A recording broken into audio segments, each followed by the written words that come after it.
Hi, CNN Facebook users. I am CNN producer Topher Roger, and we are here with Alexandra Cousteau, hello. adventurer, explorer, and environmentalist. We're talking to her because you are in the middle of an expedition right now. We're here in Santa Barbara, California, and you've been off the coast exploring the depths of the sea. Absolutely. So talk to us a little about this mission right now that you've been on. I'm here with Oceana and Mare. We are on our 5th day of an expedition to explore the seafloor off of the coast.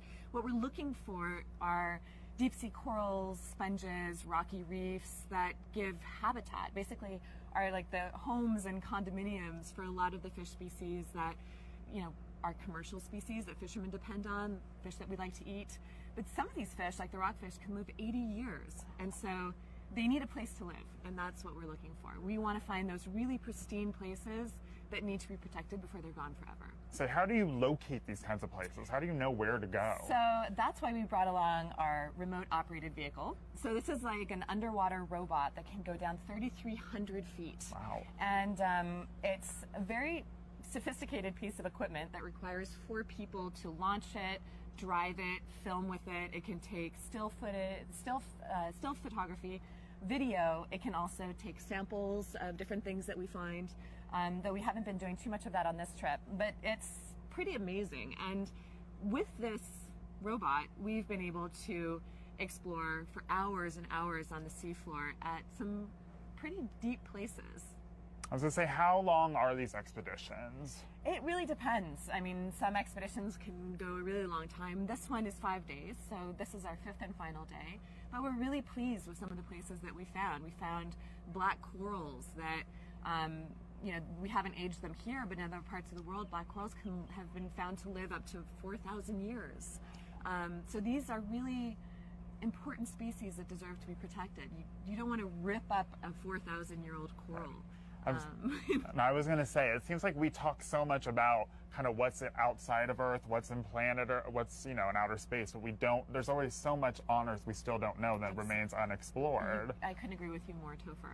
And what's kind of exciting, I think, for us here in California is that there are unexplored places right in our own backyard, places that we need to explore and research and find so that we can protect them. Because once these coral beds get ripped up, they're gone forever, right, or for a very long time. And all of the species that depend on them, not just rockfish, but octopus and crabs and shrimp and all of the other amazing creatures that live there have nowhere to go.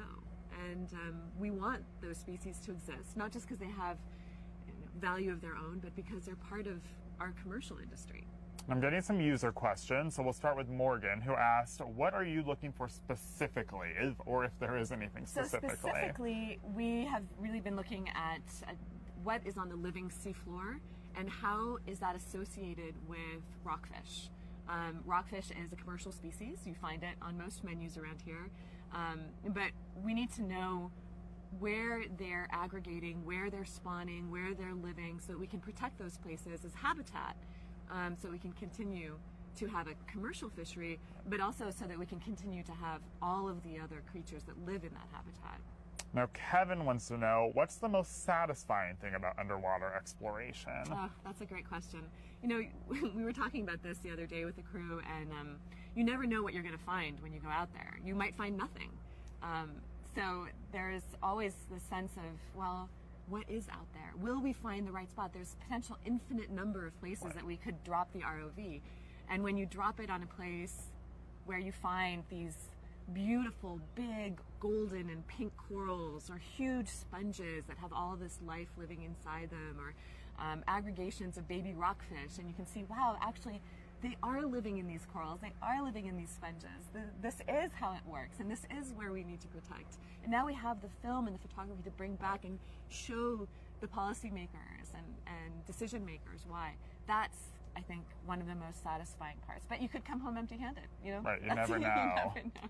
But that's the whole point, is you want to go out there to see if it even exists, that people know, because who else is going to explore it otherwise? And that sense of uncertainty and satisfaction of being able to put together an expedition and getting out on the water with the crew and you know, those moments that aren't part of the mission but that are incredible. Like we had a whole school of dolphin join the boat for a few minutes, and they rode the bow waves, and there was even a little baby that came, or the blue whale that we saw spouting yesterday, the humpback whale, the sea lions that were playing at the boat and chasing flying fish. So those moments, you know, are really, really special. Now I really want to know, how did you get inspired to start doing this? So it's sort of the family business.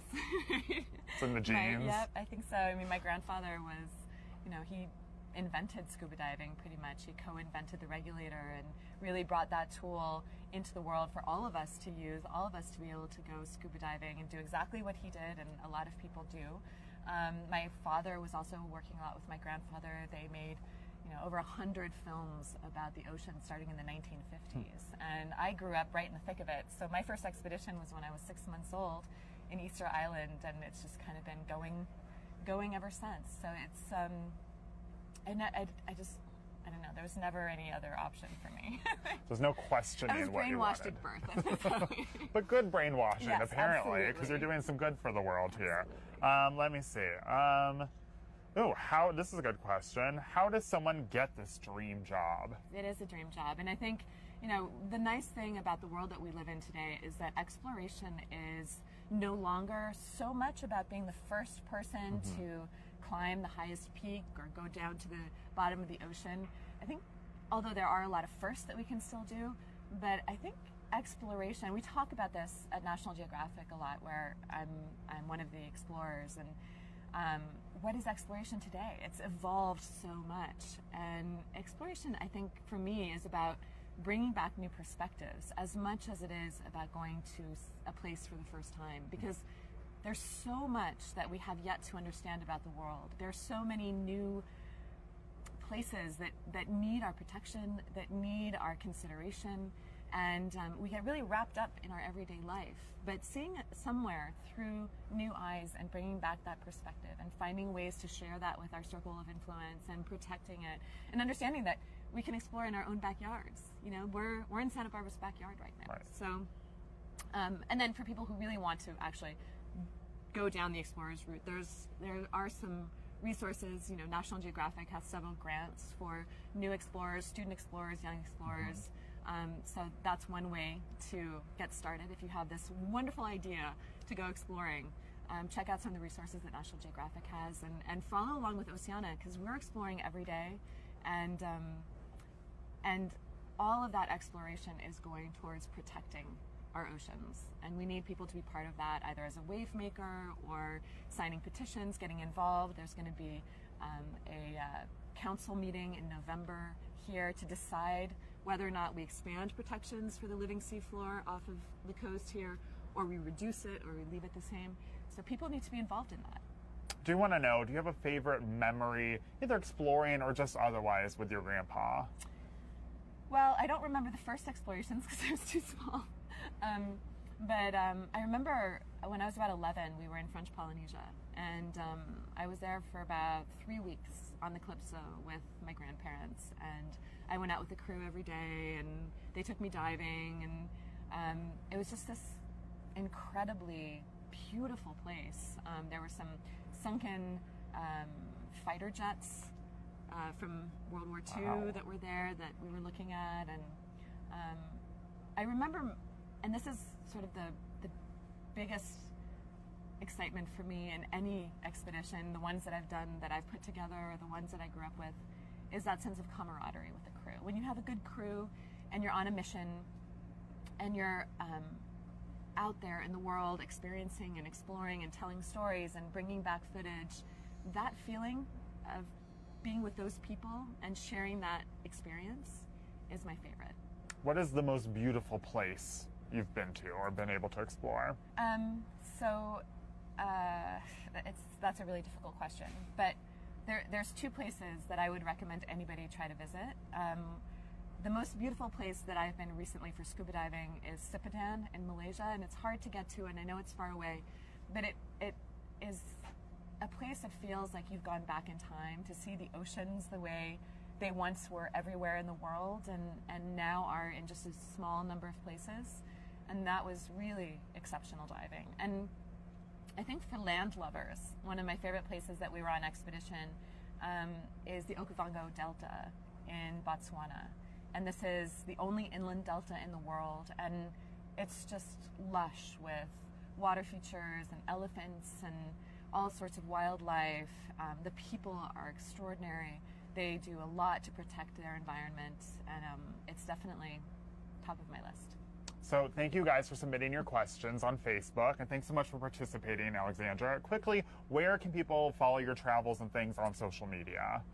Oceana on Facebook, oceana.org on the internet. We're on Instagram, we're on Twitter. So yeah, we're posting everywhere, and we'd love for you to follow along with us and be part of what we're doing.